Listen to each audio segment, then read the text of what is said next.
Welcome to another show. My name is Jay Connor, the Private Money Authority. I'm your host for the show, and don't go anywhere.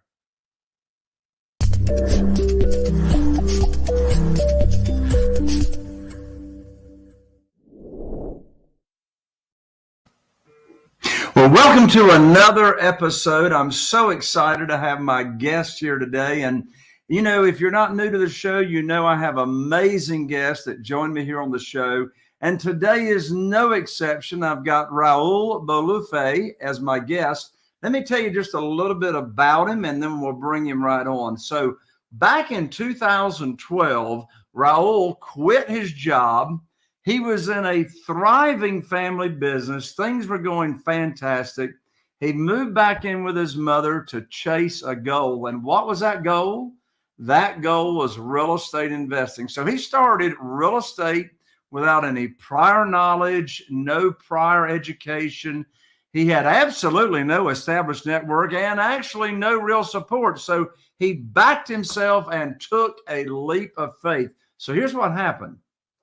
With some limited funds, Raul purchased and he invested in his very first property, all cash, for $61,000 back in 2012. Now, since then, Raul now wholesales. Listen to this, folks. He wholesales over $12 million. That's right, $12 million worth of real estate every year. Now, he and his team that flips and buys and holds properties and achieves financial freedom in the process.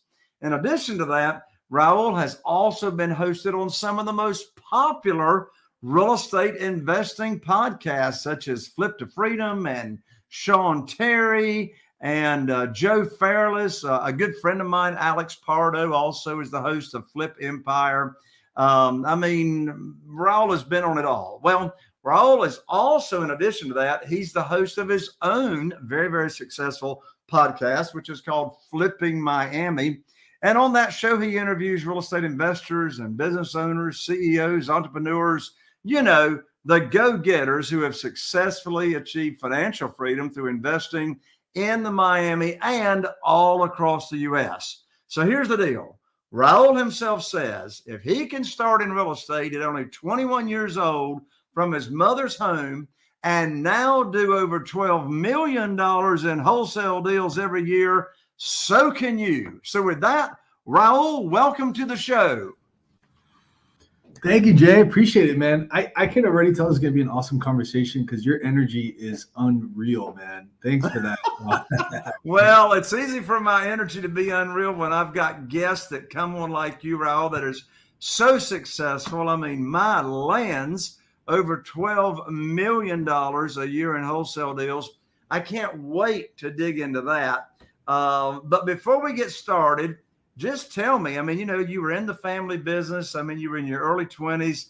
What is it that triggered you to, start getting into real estate investing?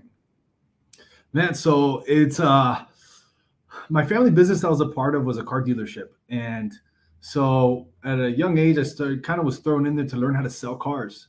And if any of you guys have been in the car business or have bought a car or anything, you know that at one point you sit down in front of the salesperson and, you get a piece of paper, right? The salesperson gets a piece of paper and you start filling out a credit application. So after doing that over and over, I realized that the people that were buying the Mercedes, that were buying the BMW, that were buying the nice car, most of them had real estate. When I'd ask them, hey, what do you do for a living? How much money do you make? For the credit application. And most people who were buying the nice cars kept saying real estate, real estate, real estate. So after doing that for a while, I'm like, light bulbs kept coming off.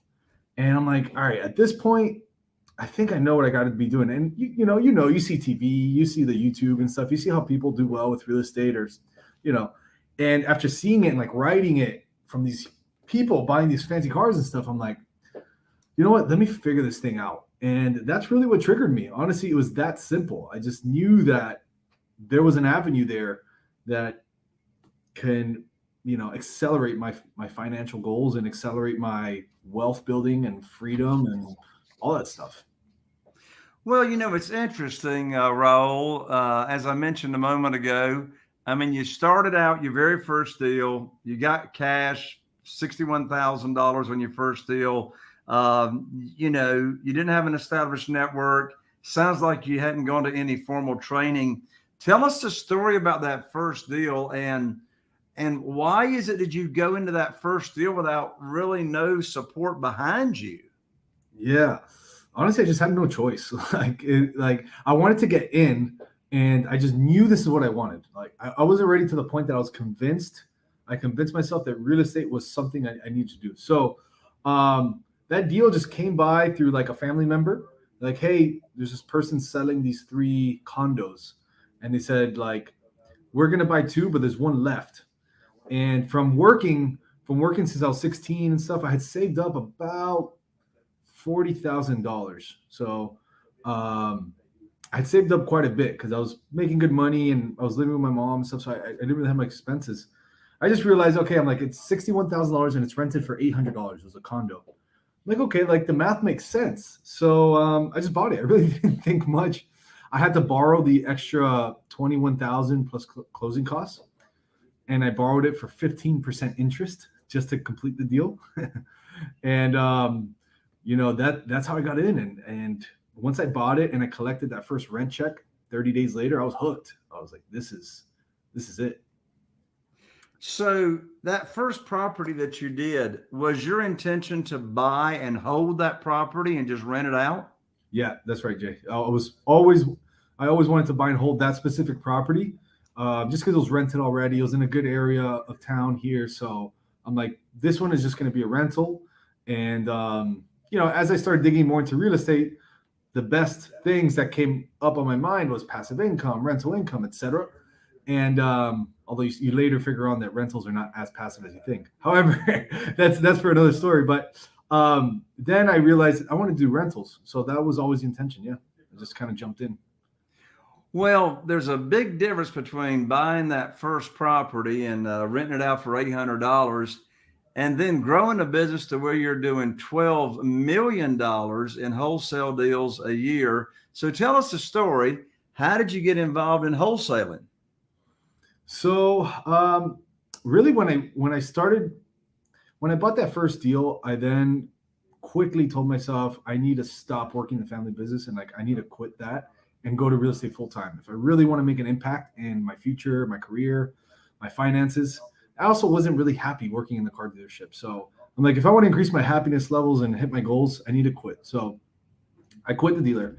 And, although I learned a ton and it was a great experience, I quit because I knew it wasn't for me. And then at that point, I said, okay, what do I do now? So, I'm a young guy. I know podcasts, I know YouTube. So I found a podcast, which is Sean Terry's Flip to Freedom. And I just started listening. I started doing. And that led me to have conversations about it to people. And someone introduced me to a wholesaler that was in my local market.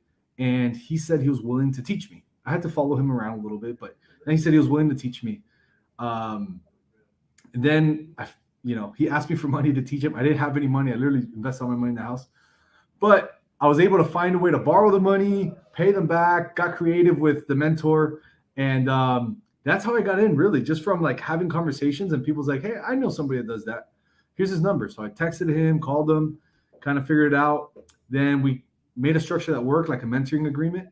And he taught me enough to get my first deal, and he taught me enough to get my third and fifth. And then that's how I really got started in wholesaling, really from just conception to podcast to finding a mentor. Then, you do one deal, then you can do 3, then you can do 100. So if you knew back when you started with that first deal, if you knew back then what you now know today, what would you have gone back and done differently at the start of your real estate investing career? Start faster. Now, what does that mean? What does that mean, start faster? Yeah, there was some hesitation in the beginning. Like I knew that I wasn't happy where I was at in my job. And so there was some hesitation. I wanted to stay, make it work. And I tried this and I tried that. But once I made the decision, okay, I'm done with this and I'm on to real estate, then it was off to the races. I probably, not that I did everything correctly, but I probably wouldn't have done anything much differently. Once I committed, I feel like I was happy with what I did, right? I went out, I bought my first deal within the first month, and I went out and found a mentor within the second month, and I went out and started trying and doing deals the day after I met the guy. So like, honestly, to try differently, I would have tried sooner. Maybe organize myself a little bit more of like what I'm going to do with my time on a daily basis. But those kind of skills, I feel like you learn as you go. Well, one of the smartest things you did for sure was very, very early in your career, you got a mentor or a coach to work with you instead of you trying to, navigate this business by yourself. Instead of working with, doing it by yourself, you're working with somebody that already knew what they were doing, right? Right. And honestly, I didn't like at that point. I didn't really realize the benefit I was getting from it. I just did it because I'm like, oh, he knows what to do, and so therefore he could tell me what to do for money. Awesome. Like it's like kind of how school is, right? If you go to college, you pay a professor to teach you marketing or finance or whatever. So I'm like, okay, this is normal. I for some reason in my mind I thought it was normal, and it was such a huge benefit. And ever since, I mean, I haven't got to 6 figures a year in coaching spend yet, but I'm really close. And ever since, I mean, we invest a lot on coaching, on myself, my brain, for my business, everything like that. So that was probably one of the huge steps. Without that, I wouldn't have got there so fast. Right. So you're doing $12 million a year in wholesaling. First, let's be very, very clear with everybody that's listening. And what is your definition of a wholesale deal? Okay. A wholesale deal is essentially finding someone who wants to sell their property or finding a distressed property, making them an offer. We buy houses, we buy ugly houses, okay? Cash house sales, things like this. That is the marketing that we do as wholesalers to get someone who wants to sell their house. You make them an offer, you put it in writing, you sign it, and then you sell it for a profit with what they call an assignment fee. And ultimately, it's kind of like a pawn shop. Somebody's in a situation or somebody just wants cash. I use the example of my bedroom set. I had a condo here and I had to move quickly because of a situation. And my next condo was furnished, but I spent like $3,000 on this bedroom set and I had to move in 2 weeks. So I put my bedroom set on Craigslist and for $2,000, no one bought it. Then I lowered it to $1,000. No one bought it. I ended up selling the bedroom set for $200 because I was a motivated seller. So people do that with their homes all the time when they need cash or when they're just in a situation that they just want to sell it, whether it's time, whether they run out of money, whether they run out of, patience. So that's how I'd explain wholesaling in a simplified version. So let's make sure I got it right. So your definition of a wholesale deal is, first of all, step one, you market to find motivated sellers. And my guess is all of these motivated sellers of houses are what we call off-market houses. They're not in the multiple listing service, right? That's right. Well, you could do multiple listing service, but yes, mainly off-market. All right. So you're marketing all the time. You're finding motivated sellers. You and your team negotiate the deal. You get it under contract. Now, as a wholesale deal, you're not going to what we call take that deal down. You're not going to close on that deal. You're not going to buy that house. You're going to assign your contract with that seller to another buyer that's actually going to close on it, correct? Correct. And when you assign that contract, you as a wholesaler, you're going to collect an assignment fee, right? Yeah, that's right. All right. So 2 questions. In today's market, what are your top 3 favorite ways of finding motivated sellers in this market that's like the toughest ever it's been to find motivated sellers? How do you do it? Tell us the secret sauce. The secret sauce, Raul. I could tell you, Jay, but you can't tell anyone, okay? I won't tell anybody but my audience.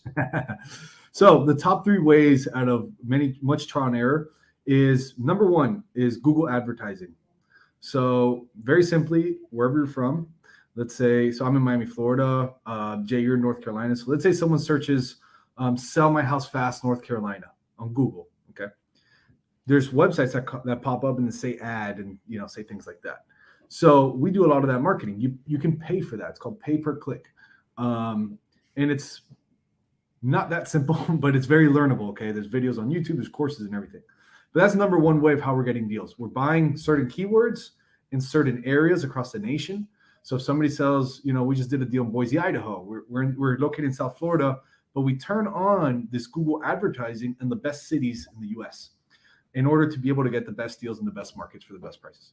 So anyway, so number one is Google advertising. That is our bread and butter way. Number two is text message marketing, which is sending text messages to homeowners and just like a cold call. So if you do a cold call, you say, hey, Mr. Seller, I saw your house in the neighborhood. You wouldn't be interested in selling, would you? We say those things via text. And the third way is direct mail. Direct mail, yes, it still works, believe it or not. Are you kidding? Is the United States Postal Service still open? I think so. I think they only do a little bit of revenue. So, yeah, they're still open. And honestly, direct mail has probably been our most consistent ever. Believe it or not, it doesn't pay us the most, like meaning that we won't make the most out of it, but it's very, very consistent. So those are the top three ways, really, just direct mail, texting, and Google advertising. Awesome. Thank you for sharing that, because that is pulling the curtain back. Now, you just said something very interesting, Raul. You said that you're doing Google ads. And by the way, Google ads for me are my best qualified sellers. They cost more per lead. I'm paying on average $85 to get someone to click, give me their contact information. But the beautiful thing in my experience, Raul, is a Google ad or a pay-per-click. Those people are looking for us. They're searching for us, as opposed to, say, a Facebook ad that just shows up in the news feed, right? So like you, I love Google ads. But again, you just said something very interesting. You said that you are doing Google ads in the top cities, the hot cities all across the nation. So here's the question. How in the world do you virtual wholesale? You're in Miami, Florida. You're doing a Google ad in Hullup Scullup. You're doing a Google ad in Iowa. You're doing a Google ad in, Harkers Island, North Carolina. So I get it. I know how to do a Google ad in whatever city I want to, but how in the world do you do the business virtually as a wholesaler? Yeah, Jay, I mean, and that's become a pretty popular thing what I've seen online.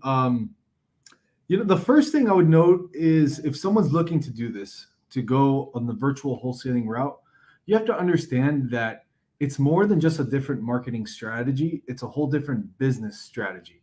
So for example, Jay asked a great question. What are the three ways to find deals? I said Google ads, text messaging, and direct mail. If you were to do Google, let's say you're from North Carolina and you were to do Google ads, then you were to add direct mail, then you were to add text messaging, all in North Carolina, you added marketing strategies. Now, if you're in North Carolina and you decide to add Google ads nationwide, you just added a different business plan to your business. So it's not a different marketing strategy. That's like the first thing I would say. But if you want to get into the nitty gritty of it, I love all this stuff. So when we set up on Google ads nationwide, we exclude markets that are less than 100,000 people. So we only target markets that are 100,000 people and up. That's where our ads show up.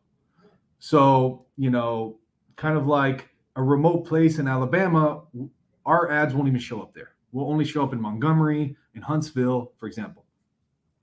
And so now that we got that set up, now the leads start coming in.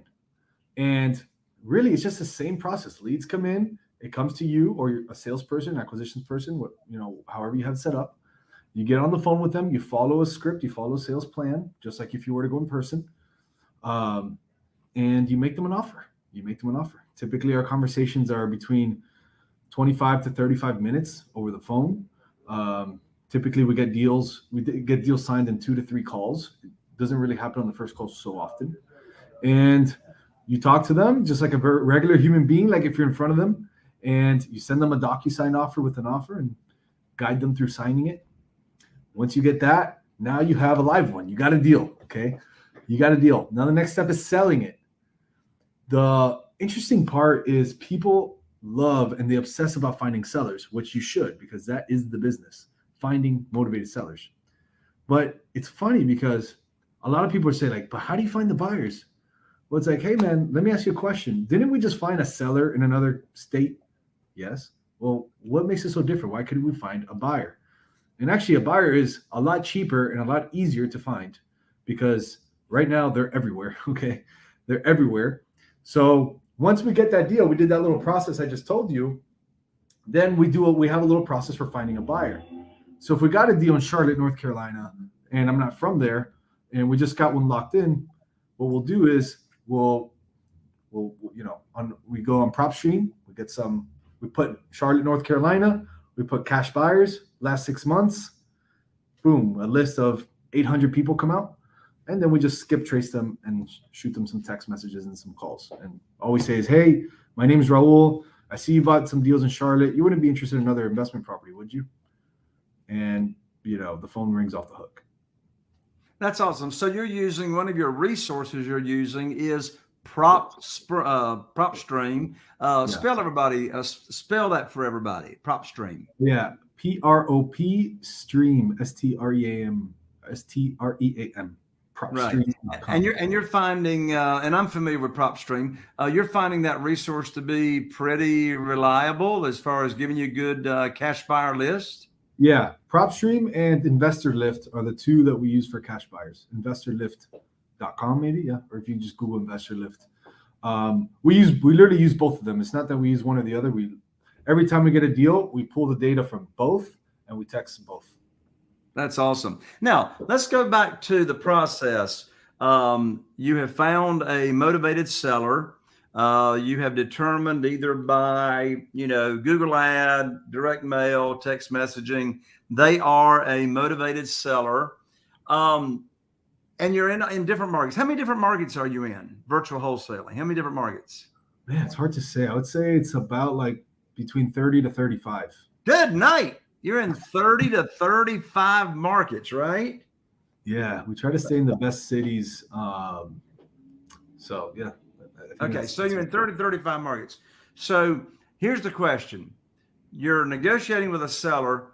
What resource, what strategy, whatever do you and your team use to really determine what the value first of all, do you determine what the after repaired value of that house is, or do you go for an as is value? I would say we do a little bit of both. It's a good question. So I'm going to answer that question in its entirety, and I'll get to that.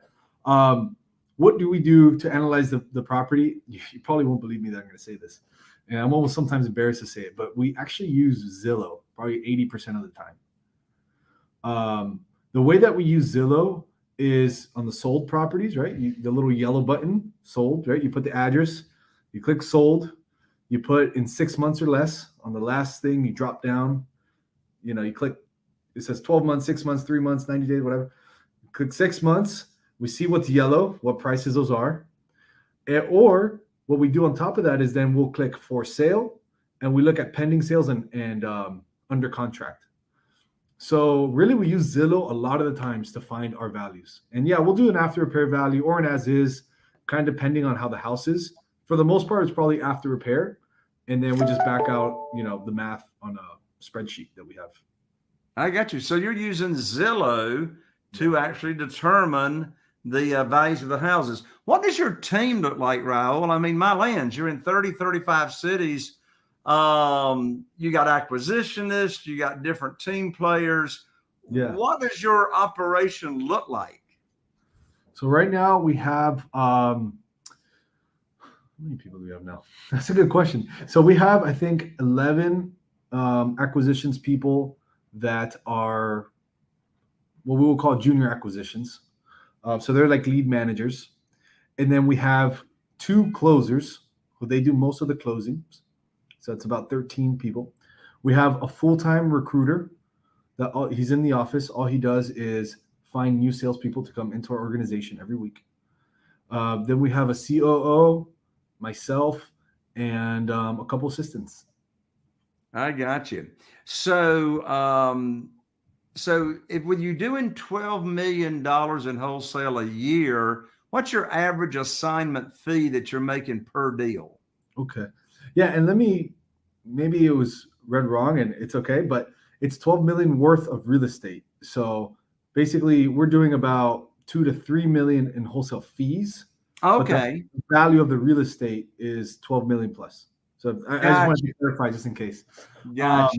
So 2 to 3 million on assignment fees. Correct. Gotcha. So Correct. what's your average assignment fee? It's about 19,800 right now. Good night. That's high. That's higher than wholesale fees used to be. Well, I mean, I remember when I started in 2012 and my average wholesale fee was $2,500, $2,500. Wow, hasn't the wholesale business changed quite a bit? Now, let me ask you a question, Raul. Do you stay in any deals, and do you take down any deals yourself, or do you sign them all out? No, we're staying in deals. As of the last 2 years, we've been staying in more deals. I love that question because for a while, I don't know if I took the right path or the wrong path, but for a while I was just so laser focused on getting my wholesale team and getting that income to come in. And then for the last 2 years, we've been acquiring quite a bit, both on the flips and the rental side. And we're also doing some owner finance deals that we're buying them cash and then selling on terms, things like this. So we'll acquire some more now. I got you. So for those deals that you're staying in and not assigning them out, but you're staying in, like, for the big profits or the buy and hold, how are you funding those deals? All right. So I love that. So in the beginning, I just found a hard money lender from going to a meetup, a real estate meetup. And I did about probably 15 deals with this gentleman. And after I realized, whoa, these fees are a lot. So really, you're not kidding. Hard money is expensive. Yeah. And I just didn't know what I didn't know. I met him. He was nice. He said he'll fund my deals if I put 10 and 20% down. I was, 22, 23 years old. I figured in my mind, no one else is going to lend me money. So when I started doing some flips, I did it with him. And really that's how I started. And then now how I find the deals is really through some of the influence and just time in the market. I've met people over the years. Some buyers have become my lenders, some friends, people that follow me on socials. And then you just do repeat business with the same people. And we also have an institution that does lending for us, like a lending home type of company. And that's how I found my deals. Really, my last 2 deals that we've taken down this month have both been funded through people on Instagram. Oh, interesting. Yeah. Well, Raul, you may know, or you may not know, but I am so passionate about private money, not hard money, but private money, doing business with individuals. My first 6 years in the business from 2003 to 2009, I relied on the local banks. And Raul, in 2009, January, I lost all my funding, completely. And I knew I had to find a better way. I didn't want to do hard money. So I fell in love with private money. And, private money is hard to get unless somebody knows the easy way to do it. And Raul, I got something for you and I got something for our listeners. I know you got something that you want to tell folks on how they can follow you here in just a moment. But I'm so passionate about private money. I personally just finished writing my brand new money guide. And my money guide, Raul, is called 7 Reasons Why Private Money Will Skyrocket Your Real Estate Business and Help You Build Incredible Wealth. And in this guide, I teach people how they can actually get a big check when they buy a property and take no money of their own to the closing table. So Raul, and for everybody that's listening and tuning in, you can download my brand new money guide absolutely free and get started on the fast track to private money at jayconner, JAYCONNER.com/money guide. Again, that's jayconner, JAYCONNER.com/money guide. Download that, and that'll get you on the fast track to never missing out on a deal because you didn't have the funding. So, Raul, I think you'll find that interesting yourself. Raul, I tell you, you've got just an amazing story. You're way too young to be as successful as you are. And by the way, that's a compliment. Oh, So anyway, I know people are going to want to continue the conversation with you. They're going to want to continue to follow you. Tell everybody, Raul, how can they follow you and continue to learn about your experiences and your wisdom? awesome, man. And Jay, I appreciate again the show. So, how you can follow me is on YouTube. We post about 3 videos a week, and the YouTube channel is Raul Bolufe. I think the link is right there below. If you just search my name there, you can find it. You can also follow me on Instagram. All the socials is the same name, Raul Bolufe. You might see an older dude with some glasses. That's my father. You can follow him too, but man, you can follow me there. And if you want some free stuff on my website, raulbolufe.com, I have a download now button on the top. And if you click that, you'll get my contract for free, a spreadsheet for free, no credit card, no nothing. Literally, you just get it. You put your info in and we send you over, I think it's 4 free things. I can't remember now. But so if you're interested in the contracts we use, the assignment of contract, the spreadsheet, and you can follow me on YouTube and Instagram. Man, that's awesome, Raul. Well, Raul, let me let you do the final parting comments. What's the best advice you could give someone that's like brand new, they're interested in getting starting in real estate? What's the best advice you can give them? I'll break it down to 2 parts. The first one is commit to what you want to do. If you're starting brand new and you want to do this, like in your flesh, commit to doing it. And the second one is ask for help.